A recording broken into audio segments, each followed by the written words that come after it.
ఈ వివాదాల్లో KCR family, BRS అధినేతకు Harish రావుకు కాళేశ్వరం చిక్కులు. చూడండి, వివాదాల్లో కేసీఆర్ ఫ్యామిలీ, బీఆర్ఎస్ అధినేతకు హరీష్ రావుకు కాళేశ్వరం చిక్కులు ఉన్నాయి. దాని తర్వాత కేటీఆర్కు ఏమో ఓఆర్ఆర్ లీజు అనుమతుల ఉచ్చు ఉన్నది. అంటే ఓఆర్ఆర్ ఔటర్ రింగ్ రోడ్డు సంబంధించిన విషయంలో దానికి సంబంధించిన లీజులు అనుమతులు దానికి సంబంధించిన చిచ్చులో కేటీఆర్ ఉన్నాడు. ఢిల్లీ లిక్కర్ స్కామ్ కేసులోనూ కవిత అరెస్ట్ అయింది. భర్త బంధువుల నివాసాల్లో ఈడీ తనిఖీలు చేస్తున్నాయి. కవిత వాళ్ళ భర్త ఎవరైతే ఉన్నారో భర్తకు సంబంధించిన విషయంలో వాళ్ళ బంధువుల విషయంలో కూడా వాళ్ళ బంధువులు అంటే కవిత అల్లునికి కూడా ఇందులో సంబంధాన్ని అని చెప్పేసి వాళ్ళ అల్లుని ఇరికించడం ప్రయత్నం కూడా జరుగుతుంది.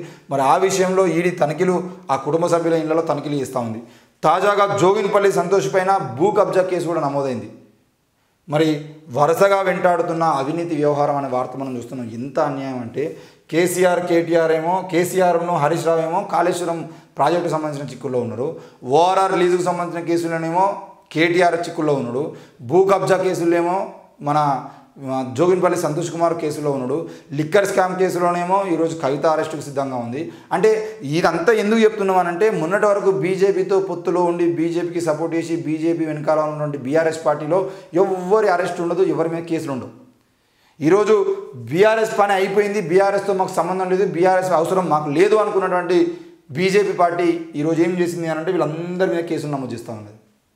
ఎందుకు కేసులు నమోదు చేస్తుంది మరి అని అంటే వీళ్ళందరినీ ఇరికించి ఈరోజు థర్డ్ ప్లేస్లో ఉన్నటువంటి బీజేపీ పార్టీ సెకండ్ ప్లేస్లో రావాలనే ప్రయత్నం. థర్డ్ ప్లేస్లో ఉన్నటువంటి బీజేపీ పార్టీ తెలంగాణ రాష్ట్రంలో సెకండ్ ప్లేస్లోకి, అంటే కాంగ్రెస్ అధికారంలో ఉంది, కాంగ్రెస్ ఫస్ట్ ప్లేస్లో ఉంది.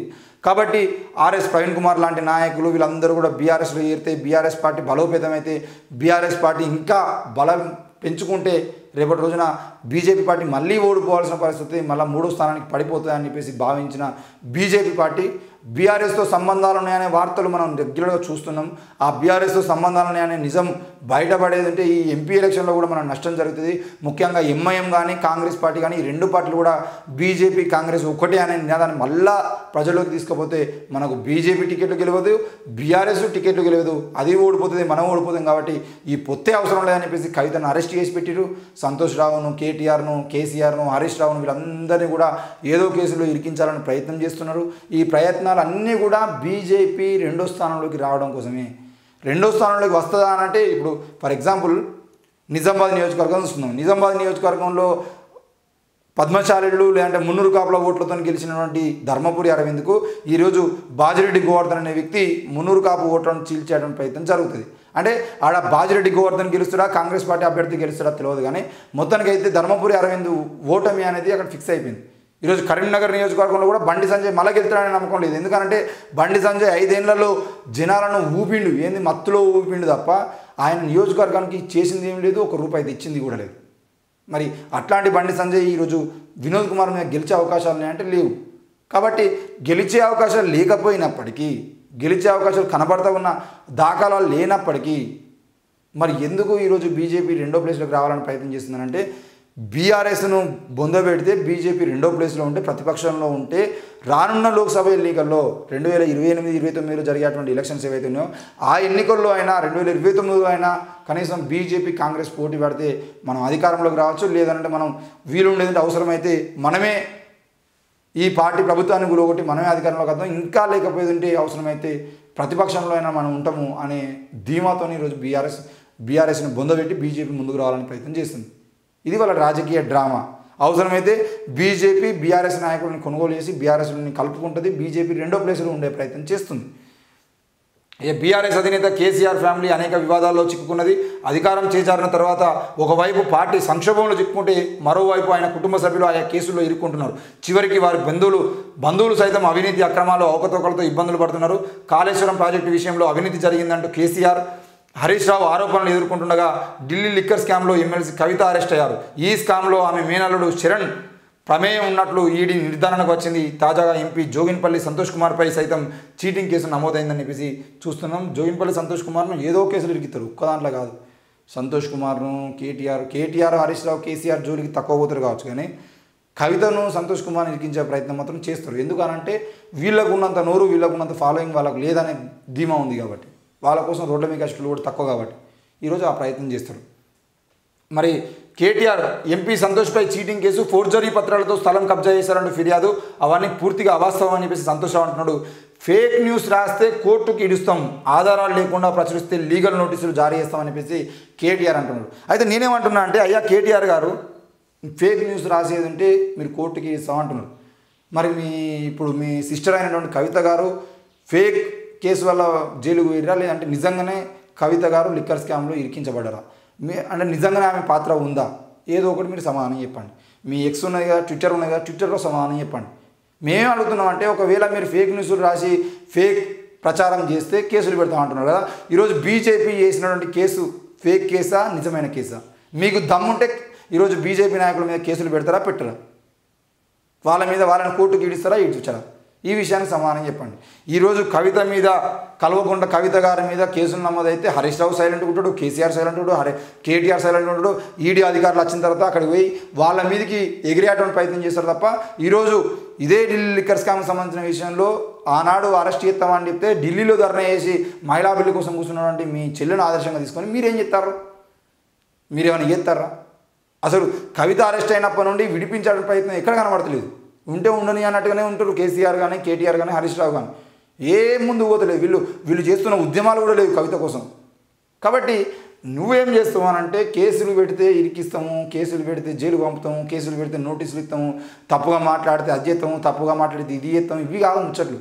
బరాబర్ మాట్లాడతారు. కాళేశ్వరం ప్రాజెక్టు గురించి మాట్లాడతారు. 10 ఏళ్ళ తెలంగాణలో 10 ఏళ్ళ పాలన మీద ప్రతి ఒక్కడు మాట్లాడతారు. భయ్ ఎందుకు మాట్లాడే అధికారం లేదా?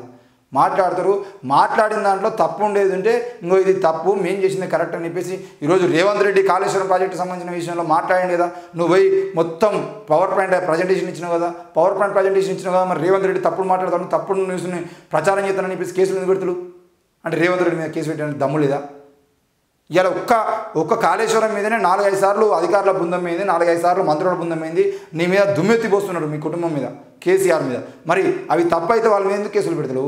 అంటే సాధారణ ప్రజలు, కేవలం మీడియా ఛానళ్ళు, తీన్మార్ మాలన్ లాంటి వ్యక్తులు, లేదంటే తొలివెలుగు రఘు లాంటి వ్యక్తులు, వీళ్ళు మీ గురించి రాసేది ఉంటే వీళ్ళని మీద కేసులు పెట్టి మళ్ళీ జైలు పంపించాలని ప్రయత్నం చేస్తున్నారు తప్ప, మీకు కాంగ్రెస్ ప్రభుత్వంలో మాట్లాడిన దాని మీద, బీజేపీ ప్రభుత్వం అరెస్ట్ చేసిన దాని మీద మాత్రం కేసులు పెట్టే దమ్ము లేదా?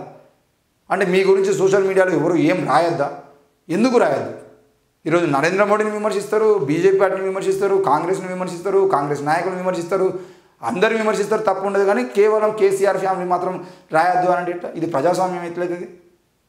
దయచేసి ఇప్పటికైనా కేసీఆర్ ఫ్యామిలీ గుర్తుపెట్టుకోవాల్సింది ఏంటంటే, మీరు ప్రజలకు చేసిన అన్యాయం ఏదైతుందో ఆ ప్రజలకు చేసిన అన్యాయం విషయంలో ప్రజలకు క్షమాపణ చెప్పి ఇప్పటికైనా మా ఏంటిది మేము పాలనలో ఉన్నప్పుడు ఈ తప్పులు జరిగినా ఆ తప్పులు రానున్న రోజుల్లో జరగకుండా చూసుకుంటామని చెప్పేసి ప్రజల నుండి మద్దతు తీసుకునే ప్రయత్నం చేయాలి తప్ప, మేము కేసులు పెడతాం, మేము నోటీసులు జారీ చేస్తాం, మేము పరువు నష్టం దావా చేస్తాం అంటే ఏమవుతుంది?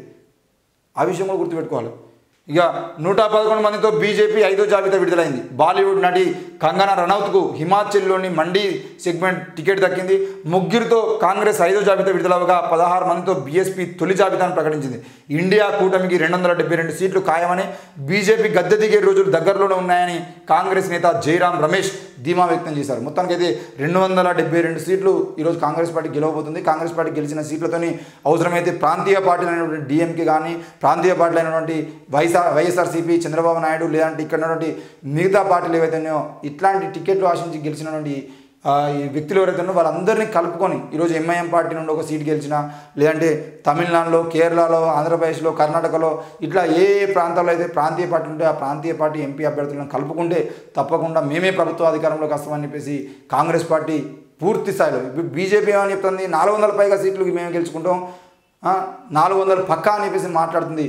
మరి కాంగ్రెస్ మాత్రం 270 సీట్లు మేము గెలుస్తాం, పక్కా 270 సీట్లు గెలుస్తాం. ఆ 270 సీట్లకు మరి మిగతా సీట్లు ఏవైతే ఉన్నాయో వాటిని ఎంపీలను ప్రతిపక్ష పార్టీలు లేదంటే ప్రాంతీయ పార్టీలను కలుపుకుంటే మేమే ఈరోజు ప్రధానమంత్రి అయ్యే అవకాశం ఉంది అని చెప్పేసి మాట్లాడుతున్నారు. మరి ఏం జరగబోతుంది?